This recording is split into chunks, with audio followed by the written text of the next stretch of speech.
Endlich mal Ruhe. So, zum Wohl, gell? Na dann, Prost.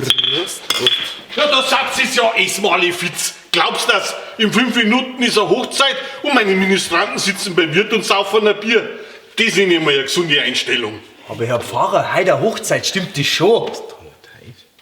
Ja, das sagst du am besten das Brautpaar, das in der Sakristei Pfirs im Bauch steht. Aber Herr Pfarrer, bei mir ist jetzt nächste Woche wieder Hochzeit eintragen. Ja, da hast du die Hälfte da. Ja, was ist jetzt? Soll ich euch umbeten in die Kirche oder was? Nein, jetzt wachst du auf.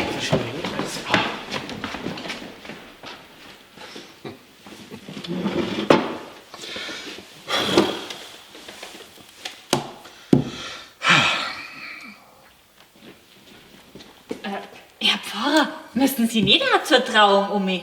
Trauung? Was für Trauung? Haben wir heute eine Trauung? Herr Pfarrer, Sie! Ministranten streichen mal anders dumm, ha? Sie haben's erfasst, Kathi, Sie haben's erfasst. Aber da kann man dir ja nie auf eine ruhige halbe Bier beim Wirt, wenn andauernd die Ministranten am Tisch hocken, gell?